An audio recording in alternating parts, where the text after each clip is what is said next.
Bonjour à tous et à toutes les Robins des Bois du monde entier, les courageux et les courageuses qui gardent espoir et qui donnent de l'espoir autour d'eux. Et je pense que vous êtes de petites lumières dont le monde a besoin et c'est magnifique. Et justement aujourd'hui, j'avais envie de vous proposer ou de partager avec vous de bonnes nouvelles. Parce que de bonnes nouvelles, il n'y en a pas tant que ça, ou du moins on n'en parle pas beaucoup, parce qu'en ce moment, tout le monde est obnubilé par les horreurs qui se passent sur Terre. Alors, c'est vrai que on ne peut pas les ignorer, tout ce qui se passe. On ne peut pas ignorer toutes ces choses terribles qui sont en train de se passer. Mais en même temps, ça n'est pas ça qui va faire avancer l'histoire. C'est vraiment le fait de pouvoir penser qu'il y a aussi de belles choses, qu'on peut s'organiser, qu'on peut être reliés entre nous, qu'on peut avoir des réseaux, qu'on peut trouver des moments de joie entre nous. Et à ce moment-là, vous allez voir que la Terre peut se modifier. Et là, j'ai mis plusieurs liens. Vous allez voir sous cette vidéo, il y a plein de liens sympathiques parce que justement qui correspondent à ce que je vais vous lire ou vous dire, parce que j'ai pris pas mal de notes là-dessus.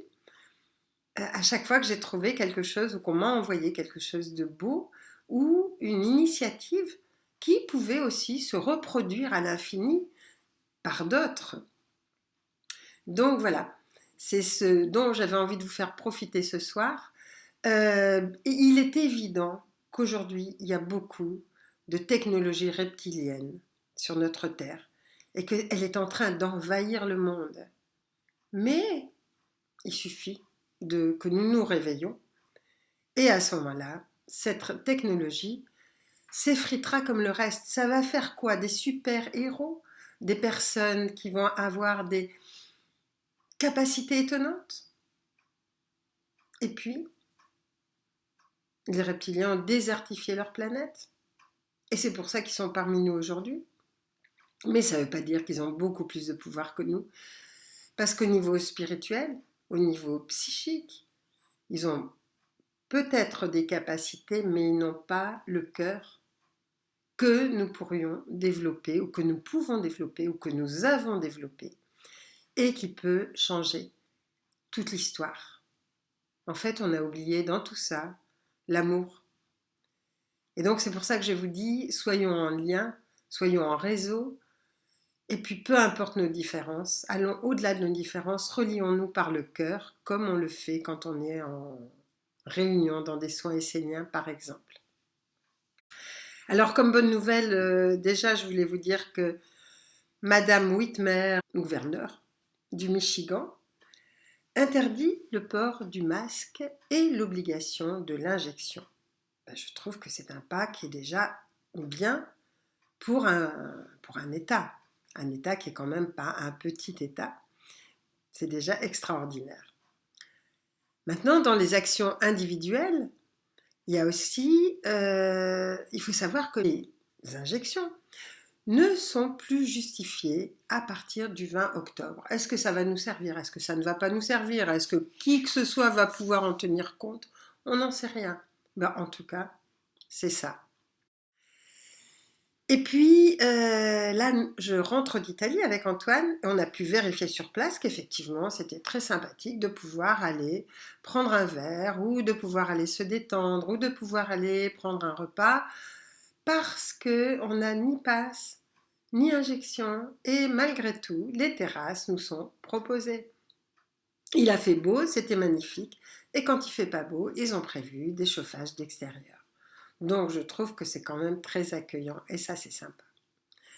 Alors maintenant, il y a aussi le port de Trieste. Je viens d'apprendre que au port de Trieste, qui est quand même, enfin les ports de Trieste, parce qu'apparemment il y en a plusieurs, qui sont des ports extrêmement importants en Italie, refusent le Green Pass. Et ils ont dit que personne ne reprendra le travail sans accord. C'est une force. Je ne sais pas ce que ça va donner, mais c'est une force. En tout cas, ça s'est passé aussi en Guadeloupe, où justement à l'hôpital, les soignants ont décidé pour une bonne partie de ne pas recevoir l'injection. Que s'est-il passé à votre avis? C'est qu'à un moment donné, on a dit, d'accord, ça n'est plus obligatoire. Comme par hasard. Et aussi, on a remis, comme par hasard, l'ivermectine dans les pharmacies, alors que cette ivermectine avait disparu complètement de toutes les pharmacies. Donc vous voyez, on a quand même du pouvoir. Ce ne sont pas juste des miettes qu'on nous donne, c'est parce qu'en fait, il y a des choses qu'on peut faire. Alors maintenant, dans les initiatives intéressantes, dans les idées en tout cas, il y a une personne que je salue et qui s'appelle Ingrid Courrèges. C'est une artiste, une jeune artiste qui est à la fois comédienne, chanteuse, comique aussi, on pourrait dire, et qui refuse d'être une récompense pour l'injection. C'est-à-dire qu'elle a dit, moi je ne veux pas de différence entre ceux qui ont reçu l'injection et ceux qui ne l'ont pas reçue. Je ne veux pas de passe, donc ce que je vais prévoir 40 dates, 40 villes et 40 concerts. Et je vais faire le tour de France. Et les personnes qui vont vouloir me recevoir pourront me recevoir dans leurs salles, dans des salles. Et puis je me ferai payer au chapeau. C'est-à-dire je ferai passer le chapeau et puis les gens mettront ce qu'ils voudront. Donc c'est super comme initiative. Je ne sais pas comment ça va se terminer parce que c'est en cours.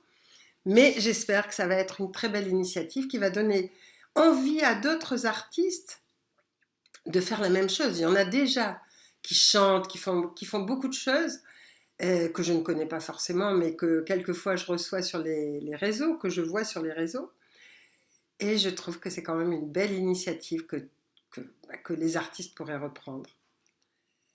Alors, il y a une autre bonne nouvelle, c'est qu'à Milan, quand même, toujours en Italie, donc, le tribunal civil s'est rangé du côté d'une infirmière suspendue sans salaire pour refus d'injection.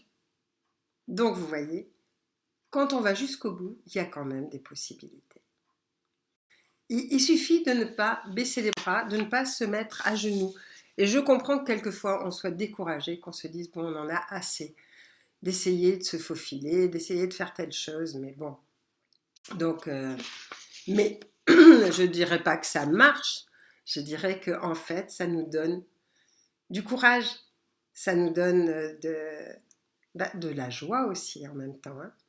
Alors, le Moderna, par exemple, a été suspendu en Suède pour les moins de 30 ans parce qu'ils se sont aperçus qu'il y avait un risque d'inflammation cardiaque.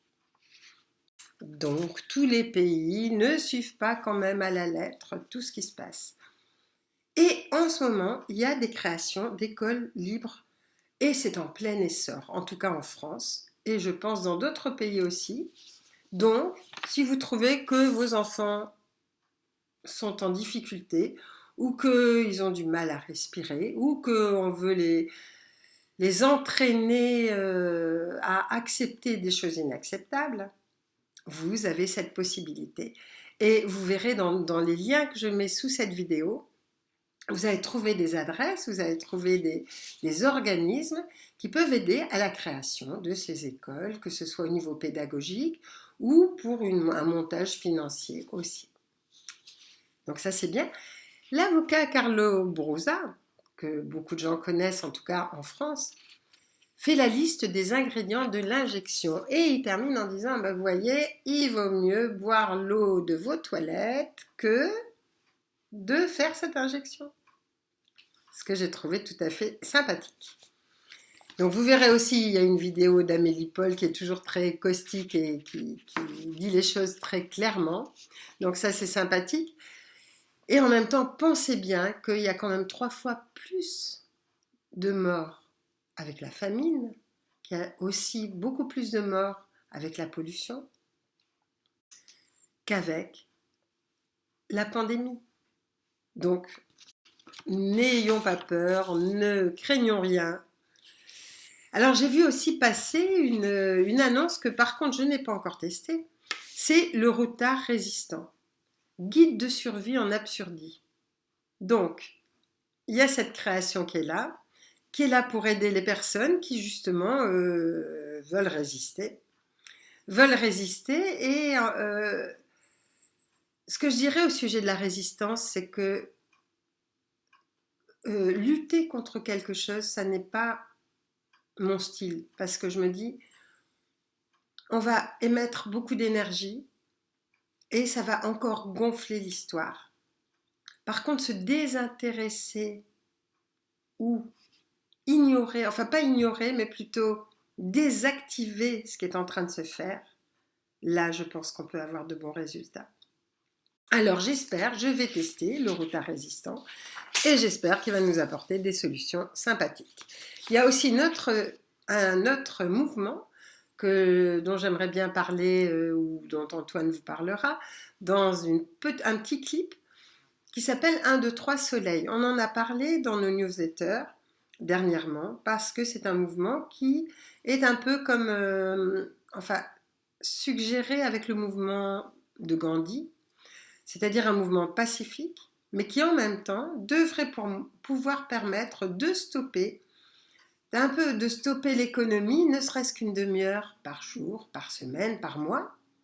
Mais je préfère que ce soit la personne qui organise ça en France qui puisse vous en parler de façon très claire. Nous lui poserons des questions et j'espère qu'il saura vous répondre.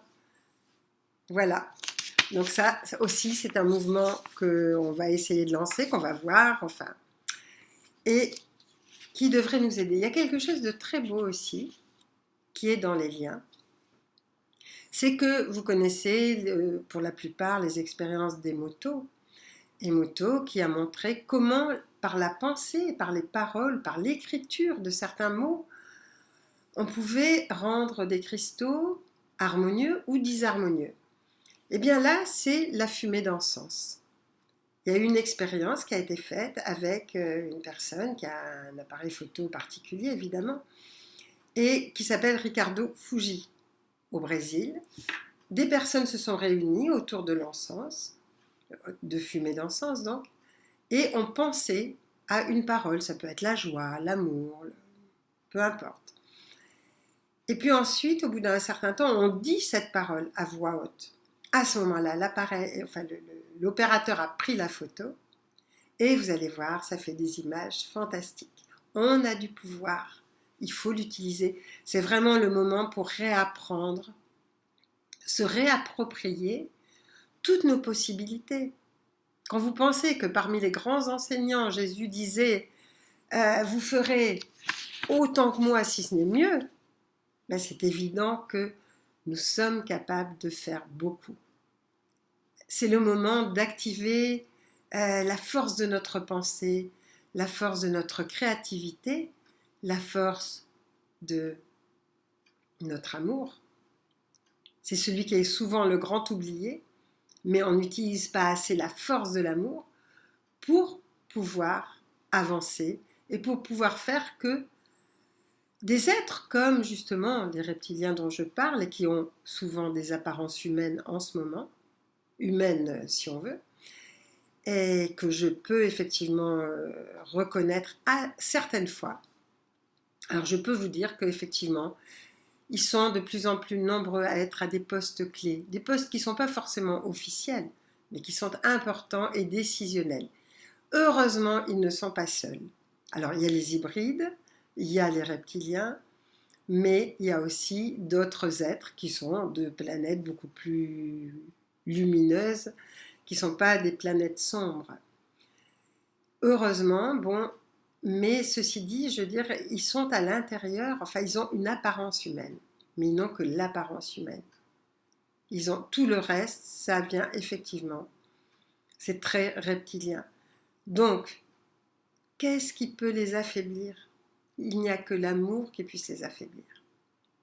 C'est pour ça que c'est vraiment ce qu'il faut réussir à répandre sur Terre comme le plus grand et le plus beau des virus. Il faut que ce soit vraiment viral. Donc c'est ce que je vous propose. Ensuite, le pass sanitaire, n'oubliez pas que c'est le début de l'identité numérique. Et c'est la fin de l'argent numéraire. Qu'est-ce que ça veut dire? Vous allez dire, c'est énigmatique, ça? Non, pas du tout. c'est que financièrement, vous savez, bon, évidemment, nous n'avons pas terminé l'histoire. Il va y avoir le pass sanitaire nous permet de nous habituer à montrer et à voir tout sous un modèle réduit, de façon, je veux dire, numérique. Mais le projet, en fait, c'est d'arriver à faire qu'il y ait des révolutions, ce qui va certainement se passer, peut-être. Je ne l'espère pas, mais enfin bon. Le projet, c'est que après ces révolutions, il y ait des famines ou qu'il y ait des gens qui aient perdu complètement leur travail, à qui on va proposer un minimum vital. Et à ce moment-là, avec ce minimum vital, il y aura un argent numérique qui va permettre effectivement à ces gens de survivre, mais certainement pas de retrouver la liberté. Parce qu'à ce moment-là, il n'y aura plus de liberté. Parce que quelqu'un qui a de l'argent, ou en espèces, ou en banque, ou n'importe où, peut toujours dire ben moi je refuse telle ou telle proposition du gouvernement. Mais quelqu'un qui, dès qu'il refuse, se voit supprimer toute possibilité d'accéder à quoi que ce soit, est tenu, il a perdu sa liberté. Et c'est vers ça qu'on veut nous mener, bien entendu. Je dis c'est vers ça qu'on veut nous mener, mais c'est pas vers ça que nous allons aller, n'est-ce pas? Donc, je regarde si j'ai encore dans mes de bonnes nouvelles, encore pour vous quand même. Alors, il y a une personne qui m'a dit, mais alors ce qu'il faudrait, et qui m'a envoyé un message il n'y a pas très longtemps, qui me dit, mais pourquoi est-ce qu'on ne ferait pas en sorte que personne ne vote? On ne peut pas faire en sorte que personne ne vote parce qu'on n'est pas tous d'accord, évidemment. C'est une proposition, à vous de voir, à vous de penser, que personne ne vote pour des gens dont on ne veut plus. Pourquoi pas? Disons que je ne donnerai pas mon avis, mais je vous laisse réfléchir à cette proposition. Il y a une enquête qui a été faite aussi et qui montre que 35%, que dans l'armée, dans la police, beaucoup de personnes, enfin peut-être une majorité, ne sont pas d'accord avec ce qui se passe. Et que, bon, eux ne sont pas obligés de recevoir l'injection, mais que 35%, en tout cas, seulement parmi eux, ont reçu cette injection. Bon, c'est une bonne nouvelle quand même, je dirais. Alors, autre bonne nouvelle, c'est ça se passe encore en Italie parce qu'il y a eu une réunion à Rome au mois de septembre, entre le 12 et le 14 septembre, où il y a eu 5000 médecins et chercheurs dans un mouvement qui s'appelle Alliance Internet des médecins et des chercheurs, où ils se sont réunis pour essayer de retrouver les bases de la véritable médecine au service de l'humain. Et ça, c'est beau aussi, ça montre qu'il y a beaucoup de personnes qui ont envie qu'il se passe autre chose. Alors à nous de chercher, à nous de jouer, à nous de trouver et surtout à nous d'utiliser toutes nos capacités, en tout cas de nous exercer à les utiliser. On a des pouvoirs de télépathie, on a des pouvoirs, on peut, c'est le moment ou jamais de nous exercer pour nos sens subtils. On a des pouvoirs de visualiser la planète belle, de visualiser l'amour autour de nous. On a des pouvoirs d'invisibilité. On a passé des frontières, on ne nous a jamais rien demandé. On a fait une petite bulle autour de la voiture, mais ceci dit, peut-être que même sans, on serait passé aussi. Mais on a passé plusieurs frontières. Personne ne nous a vus, personne ne nous a même regardés, il n'y avait même personne dans les postes. Donc voilà, alors je vous encourage à utiliser vos capacités d'intuition, à utiliser vos capacités de décision, utilisez toutes vos capacités et développez votre confiance, développez votre amour. Et vous allez voir, le monde changera. Et le monde change d'ailleurs, puisque la planète est en train de monter vibratoirement tout le temps. Et ça, c'est magnifique. Voilà.